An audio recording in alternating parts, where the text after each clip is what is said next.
మీరు మాత్రం జయం జయం చంద్రాన అని పాటలు పెట్టుకుంటూ పోతాండల్లా. మీ ఇది మీరు అంత సాటి లేరు నాయన అని చెప్పి పెట్టుకుంటూ పోతాండల్లా. ఒక్కడు గల్లీ నా కొడుకు ఒక్కడు కూడా ప్రజామోదంతో ఒక 100 ఓట్లు తెచ్చుకోలేడు. పిల్లికి బిచ్చమేయలేరు. ఈలు నీతులు చెప్తారు.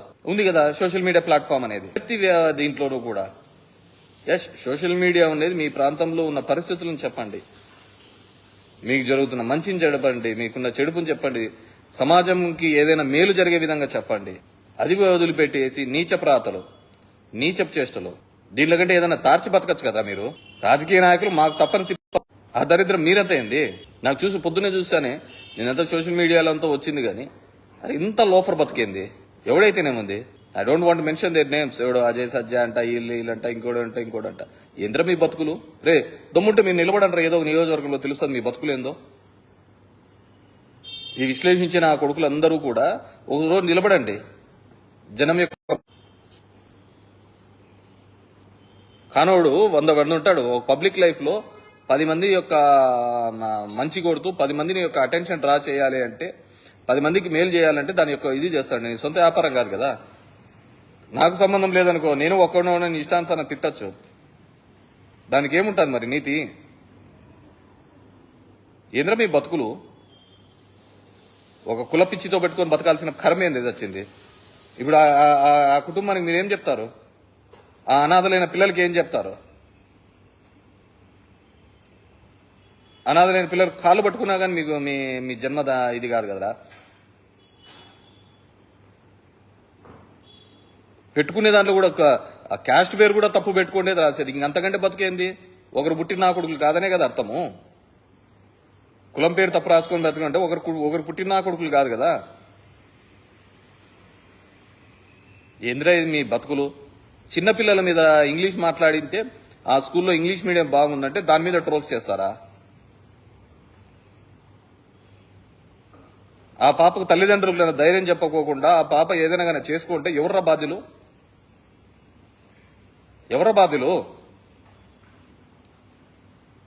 ఆ పిల్లల తల్లిదండ్రులు వచ్చి నేనేదో జాఫర్ టీవీలో చూశాను, ఆ స్కూల్కి పోయి మొత్తం అంతా చూస్తే చాలా బ్యూటిఫుల్ గా ఉంది. అక్కడ ఉన్న పిల్లలు ఇప్పటి నుంచి కాదు ఎప్పటి నుంచో కూడా ఆ విధంగా అక్కడ టీచర్లు వాళ్ళకు విద్యను చెప్తున్నారు. ఎందుకంటే విదేశాల్లో పోయినప్పుడు చాలా మందికి కూడా అర్థం కాదు. దానిలో కూడా ఓడ్చుకోలేని తత్వం అయితే ఏం చేసినారో మీ బతుకులు చెప్పుకునే దమ్ముందా? ఇంతవరకు మీ బతుకులకు మేము ఇది చేశామని చెప్పుకునే దమ్ముందా? ఏడో హైదరాబాద్ లో కట్టిన హైటెక్ సిటీ గురించి చెప్తారు. హైటెక్ సిటీ మీ పుణ్యాల వచ్చినది. మళ్ళీ ఎందుకు పోటీ చేయలే? హైటెక్ సిటీ ఆడుంటే మీరు కట్టింటే, మీరు సక్రమంగా చేసింటే ఎందుకు పోటీ చేయలే? మరి మిగతా ఆంధ్రప్రదేశ్ అంతా ఎందుకు డెవలప్ చేయలేకపోయినారు? 3 సార్లు అధికారంలోకి ఇచ్చి 14 ఏళ్ళు ఉన్నప్పుడు ఎందుకు మిగతా ఆంధ్రప్రదేశ్ ఎందుకు డెవలప్ చేయలేకపోయినారు? ఇప్పుడే ఆంధ్రప్రదేశ్ అంతా మేము ఉద్ధరిస్తామని ఎందుకు చెప్తున్నారు? అంతకుముందు ఎందుకు చెప్పలేరు?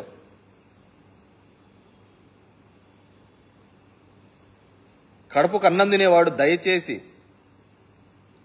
అవతల యొక్క వ్యక్తిగతంగా వాళ్ళ యొక్క ప్రతిష్టను దెబ్బతీసే విధంగా రాయొద్దండి.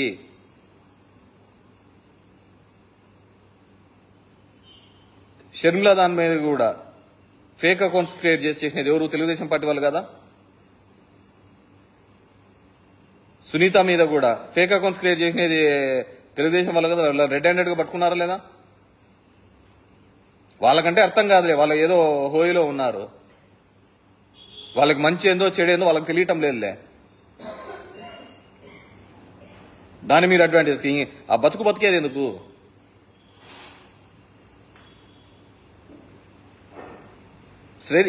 చాలా బాధాకరమైన సంఘటన. ఒకరి క్యారెక్టర్ని మనము అసాసిన్ చేస్తూ వాళ్ళ జీవితాల్ని నాశనం చేసే హక్కు ఎవరికీ లేదు. భావస్వేచ్ఛ, వాక్ స్వాతంత్రం పేరుతో అవతల వాళ్ళని కించపరిచే హక్కు ఎవరికే లేదు. అలా ఎవడు చేసినా వాళ్ళని చెప్పులతో కొట్టండి.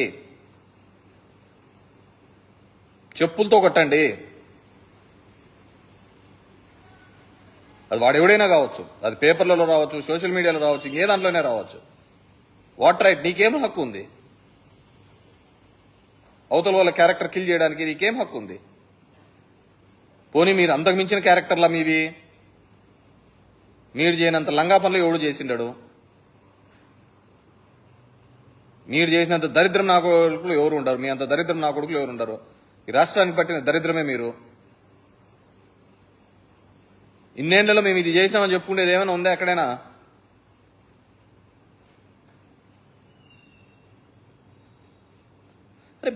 అసలు మనం పెట్టే దానిలో ఒకరిని కించపరిచేటప్పుడు, ఒకరిని మాట్లాడేటప్పుడు వాళ్ళ తల్లిని, చెల్లిని, పిల్లాన్ని అందరినీ మాట్లాడుతున్నారు. వాళ్ళు ఏం తప్పు చేసినారు? డెఫినెట్ గా ఒక పేదింట్లో ఇండ్లు రావడం అనేది వాళ్ళకి చాలా గొప్ప విషయము. మీరు ఆ పేదవాళ్ళ ఇండ్లలో ఆ వెలుగుని నింపే ప్రయత్నం ఎప్పుడూ చేయలే. మీరు సంపాదించుకోవడానికే చూసినాడు తప్ప పేదోళ్ళకి సాయం చేయాలనేది ఏ రోజు ఆలోచించలే. ఈరోజు ఒకరు ఆలోచించినారు. డెఫినెట్ గా ఆమె ఆ గీతాంజలి మాట్లాడిన వీడియో చేసి చాలా ఎగ్జైటింగ్ అయితే, అరే ఇల్లు ఇది నా ఇల్లు, నా పేరు మీద వచ్చిన ఇల్లు, నా కళ, ఆమె డ్రీమ్ గా చెప్తోంది. మీకు ఒక సెంటున్నర ఇల్లు అంటే మీ బాత్రూమ్లకు సరిపోయి ఉండొచ్చు, కానీ పేదవాళ్ళకి అట్లా కాదు కదా. అదే వాళ్ళకు గుడి, అదే వాళ్ళకు మసీదు, అదే వాళ్ళకు చర్చ్ లాంటిది. ఆ దైవ సమానంగా ఇంటిని చూసుకుంటారు. అంత మాత్రం ఎగ్జైట్ అయినంత మాత్రం మీ బతుకులు ఓడ్చుకోలేవా? ఈ విధంగా మీరు ముఖ్యమంత్రి కావాలనుకొని, లేకుంటే మీరు ముఖ్యమంత్రి చేయాలనుకునే వాళ్ళు అది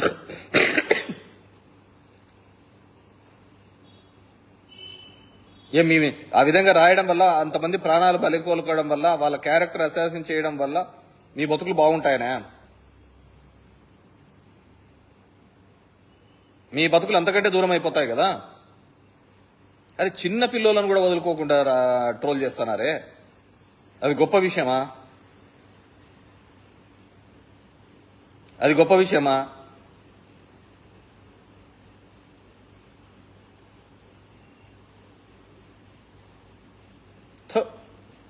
ఏడన్నా పోయి ఏదైనా సులభ్ కాంప్లెక్స్ దగ్గర ఏదైనా మిగిలినది ఉంటే తినిపోండిరా, దాన్ని పోయి తినిపోండిరా. ఈ బతికే కంటే, ఈ బతికే కంటే సులభ్ కాంప్లెక్స్ దగ్గర ఏదైనా ఉంటే అది చూడు, అది పోయి తినిపోండి. మీ బతుకులు మీరు ఎంతమందిని నాశనం చేసి పెడుతున్నారు? ఎంతమంది జీవితాలకి? నేను ఒక్కటే అడిగేది, ఈ పాప అసలు మెంటల్ గా స్ట్రాంగ్ గా లేదు కాబట్టి ఆ పని చేసుకోండి. ఇది దురదృష్టకరమైన సంఘటన. కానీ ఆ చిన్నపిల్లలకి ఏమైనా జరిగింటే ఏమైందో అంటే ఎవరే గాని ఈ ప్రభుత్వంలో మంచి జరిగిందని చెప్పకూడదు. ఓన్లీ మీ పాటలే రన్ అవుతాడాలి, జయం చంద్ర అన్న సాంగ్స్ తప్ప ఇంకేదే కానీ రన్ కాకూడదు. అదే కదా మీ బతుకులు. ఎన్నేళ్ళు రాజకీయాల్లో ఉన్నారు, 14 సంవత్సరాలకు ముఖ్యమంత్రిగా ఉన్నారు. ఏ రోజైనా కానీ అబ్బా చంద్రబాబు సూపర్ అనిపించుకునే విధంగా పరిపాలన చేసినాడా? 5 సంవత్సరాలు రాజశేఖర రెడ్డి ఉన్నాడు, ఇప్పటికీ తలుచుకుంటున్నారు.